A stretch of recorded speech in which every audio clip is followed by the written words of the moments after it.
네, 안녕하세요. 5월 5일 휴일입니다. 월요일이고요. 오늘은 이제 워렌 버핏에 대해서 한번 얘기를 해 볼까 합니다. 버핏이 드디어 은퇴를 한다고 합니다. 그래서 이제 후계자한테 자리를 물려준다고 하는데요. 버핏의 투자를 통해서 우리가 무엇을 배워야 하는지 그거에 대해서 잠깐 짚어보는 시간을 갖겠습니다.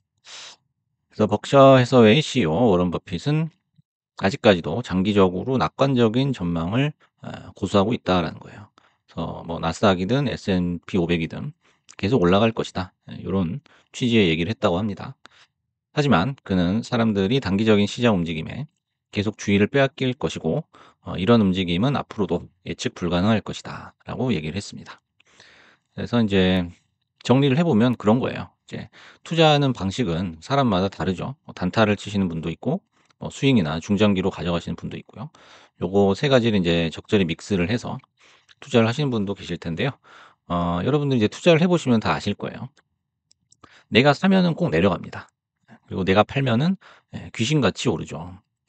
그래서 요게 이제 시간 계산을 잘못하기 때문에 그런 이제 상황이 오게 되는데, 우리가 단타로 들어갈 경우에는 대부분 이제 빨리 뺄 생각을 합니다. 그리고 이제 중장기일 경우에는 가급적이면 이제 빼지 않죠. 예. 그래서 인제 시간 가치가 왜 중요하냐면 어 내가 항상 하는 거랑 반대로 되는데 또 시간이 약간 지나면은 내가 생각했던 대로 돼요. 네.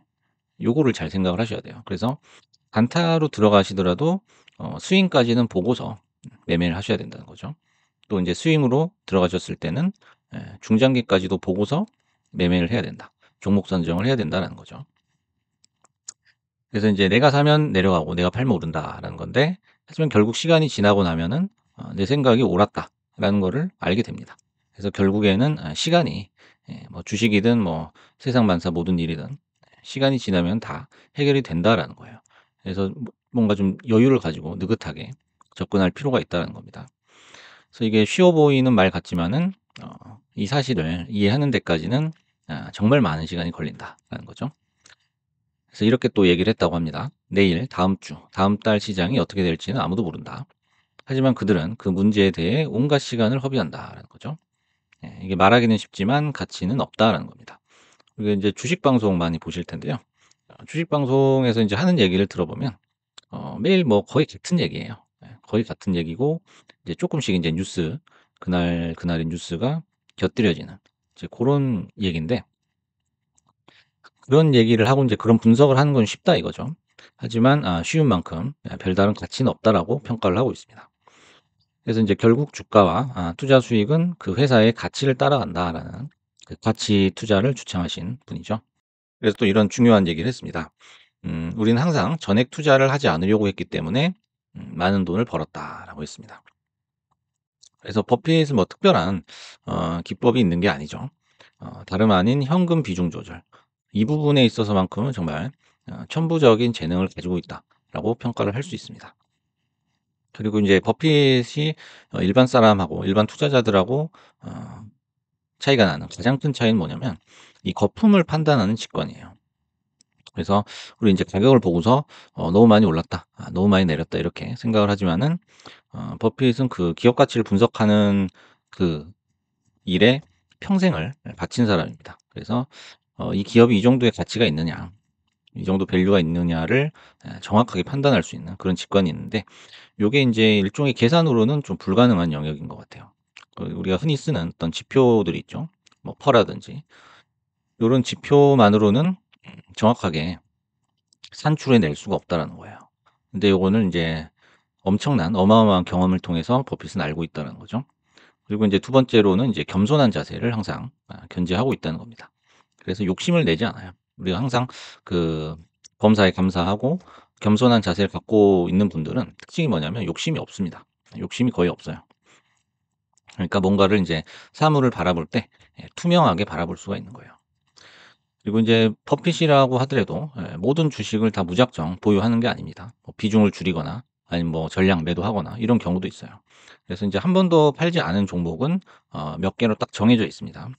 그리고 나머지 종목들은 이제 보유 기간의 차이, 또 비중, 뭐 비중 축소, 비중 확대 이런 차이가 있을 뿐이지 나머지는 매매를 했어요. 그래서 인제 버핏이 어떤 주식을 매매를 했는지 보유를 하고 있는지를 이제 알아보시려면 가장 인제 쉽게 정리가 되어 있는 곳이 바로 이 사이트입니다. 이게 지금 웨일 위즈덤, 웨일 위즈덤이라고 찾아보면은 주식을 어떻게 보유를 하고 있는지가 다 포트폴리오가 나와요. 그래서 뭐 애플도 있고 뭐 아메리칸 익스프레스, 그다음에 뭐 뱅크 오브 아메리카, 요게 버핏이 가지고 있는 3대 주식이죠. 뭐 여기 코카콜라도 있고요. 그래서 인제 섹터별로 이렇게 나오는 걸 보시면은 가장 이제 많은 게 파이낸스입니다. 파이낸스. 뭐 금융이든 은행이든 보험이든 이쪽에 가장 많은 비중을 가지고 있고, 그다음이 인제 컨슈머 스테이플스라고, 이게 필수 소비재를 얘기하는 거거든요. 우리가 뭐 먹고 마시고 쓰고 이런 거죠. 요 두 가지가 거의 주가 되고 있고, 뭐 그 뒤로는 뭐 에너지, 석유 뭐 이런 게 있는데, 보시면 아시겠지만은 IT 쪽은 거의 없어요. IT 쪽이 거의 없다는 게 특징입니다, 상위권에. 애플 하나 있는데 애플도 뭐 비중을 축소를 한다고 하죠. 그래서 보시면은 굉장히 잘 아는 주식, 일반인들도 잘 아는 주식에 투자를 했다라는 거예요. 그래서 기술주는 멀리하고, 그래도 돈을 벌 수 있다는 겁니다. 그런 걸로 볼 때 우리 한국 사람들은 거의 나스닥에 미쳐 있죠. 그래서 나스닥 아니면 사실 쳐다보지도 않습니다. 뭐 요런 여기 있는 주식들은 관심도 아예 없을 거예요. 하지만 이런 걸로 돈을 벌었다라는 거죠. 그래서 돈을 버는 데는 이런 섹터나 종목이 크게 영향을 미치지 않고, 그 종목이 가지고 있는 그 회사의 본질적인 가치다, 이런 원론적인 얘기를 할 수밖에 없는 것 같습니다. 그래서 웨일 위즈덤이라는 사이트, 요거 보시면은 아마 많은 도움이 되실 거예요. 그래서 정말 주식이 잘 안 된다 하시는 분들은 그냥 요거를 평생 그냥 카피를 하셔도 된다라고 저는 생각을 합니다. 그래서 인제 보유 기간의 차이가 있을 뿐 나머지는 이렇게 포트폴리오를 가지고 매매를 하면서 현금 비중을 늘렸다 줄였다, 요런 인제 감각적인 움직임이 있다라는 거죠. 마지막으로 인제 버핏이 가장 중요하게 생각하는 게 뭐냐라는 거죠, 종목을 선택할 때. 첫 번째가 바로 이 유형 자본의 좋은 수익률이에요. 그래서 버핏이 가지고 있는 그 종목들의 면면을 살펴보면은, 재무제표 이렇게 들여다보면요, 마진율이 엄청나게 높습니다. 마진율이 엄청나게 높아요.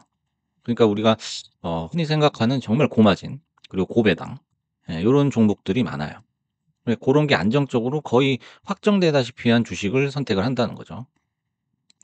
그래서 단기적으로 이렇게 급등을 한다든지 뭐 2배, 3 배를 간다든지 그런 종목은 뭐 아예 없고요.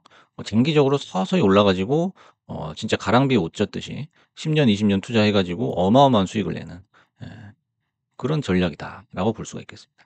그래서 일반인들이 접근하기가 상당히 쉽지가 않다라는 거죠. 그다음에 인제 두 번째는 인제 유능하고 정직한 경영진이다라는 거예요. 그래서 항상 그 투자를 할 때 CEO를 봅니다. CEO가 누구냐.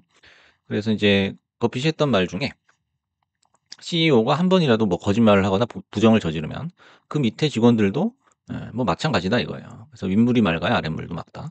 그리고 한 번 이제 부정을 저지르면 그게 두 번, 세 번이 되고 결국에는 사기를 치게 된다라는 겁니다.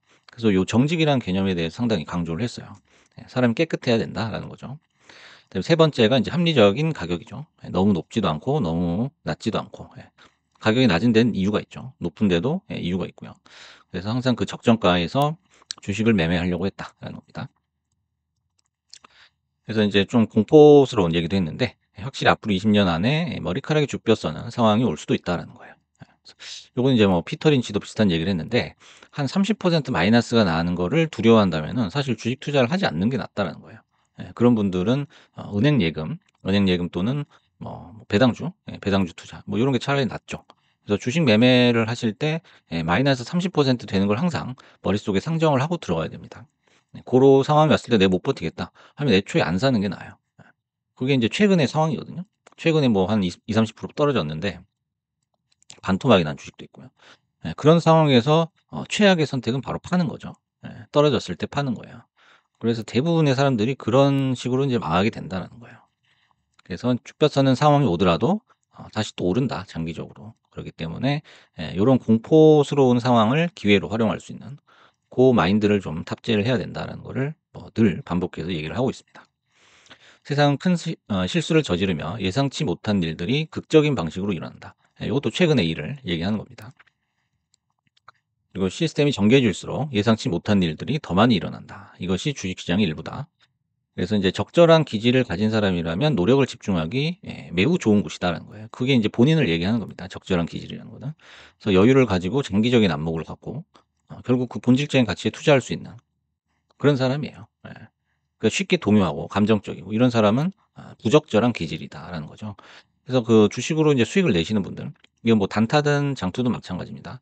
요 기질이 정말 중요해요. 정말 중요하고 귀가 얇고 부하내동을 잘하고 꼭지에서 잘 이렇게 따라붙고 이런 사람들은, 예, 뭐 주식을 10 년을 하든 20 년을 하든 뭐 상관이 없습니다. 무조건 망하게 돼 있는 거죠. 하지만 그 반대의 경우에는 적은 돈으로 짧게 주식 매매를 해도 벌더라 이 말입니다. 요게 굉장히 중요한 얘기죠. 그래서 주가가 하락할 때 두려움에 사로잡혀 가지고 두려움에 사로잡히거나 주가가 상승할 때 흥분하는 사람, 이런 사람들은 주식을 절대 사면 안 된다는 겁니다. 그래서 인제 '사람은 감정이 있다.' 이것 때문에 사실 다 망한다는 거죠. 여러분들도 인제 큰 손실이 냈던 경험들이 한 번씩 있으실 텐데 고때를 한번 이렇게 회상을 해 보시면 무조건 정말 100% 입니다. 100% 감정에 따라 행동했다라는 거를 아마 반성을 하실 수 있을 겁니다. 그래서 요 부분 정말 중요한데요. 투자할 때는 문 앞에서 감정을 확인해야 된다. 그래서 매수 버튼을 누르기 직전에 내 심리 상태를 체크를 하고 뭐 심리가 불안정하거나 뭐 돈 벌고 싶은 욕심이 앞서거나 한다면은 매수를 안 하면 되는 거예요. 예. 요게 가장 중요한 겁니다. 그래서 항상 거의 모든 케이스에서 '미치도록 돈을 벌고 싶다.' 정말 돈을 벌고 싶다. 요게 진짜 갈급해 있을 때 그 갈급한 마음이 들거든요. 갈증이 생기는 그때가 있어요. 그때가 인제 가장 큰 손실이 발생하는 그 전조 증상이다라는 거죠. 제 개인적인 어떤 경험에서도 예외가 없었던 것 같아요. 예외가 없었어요. 그래서 인제 우리가 별거 아니라고 생각했던 것들을 철칙처럼 지키고 있고, 그다음에 우리가 대단한 것이라고 생각했던 거를 아주 사소하게 여긴다라는 거죠. 이게 버핏과 우리의 가장 큰 차이다라는 거죠. 그래서 우리는 항상 주식 뉴스를 보면서 굉장히 동요를 하죠. 뭐 1 BP 빠지면은 되게 막 불안해하고 하지만 요거를 인제 워렌 버핏은 굉장히 사소하게 여기고요. 우리가 별거 아니라고 생각하는 어떤 욕심을 줄이거나 어떤 겸손한 그런 자세에 대해서는 굉장히 중요하게 생각을 합니다. 정말 인생을 걸고 지키는 그런 원칙으로 생각을 한다라는 거죠. 그게 가장 큰 차이다라는 거죠. 그래서 마지막으로 인제 버핏의 얘기를 인제 들어보면은 "자신이 그렇게 된 비결이 뭐냐?"라고 하면은 "특별한 어떤 영감이 아니다."라는 거죠. "단순한 습관과 반복이다."라는 겁니다. 예. 결국에는 진리는 굉장히 단순하다라는 거죠. 요 얘기를 하면서 오늘 인제 워렌 버핏에 대한 얘기는 마무리를 하겠습니다. 여러분도 워렌 버핏을 닮아서 좀 더 현명한 투자를 하시기 바라겠습니다. 감사합니다.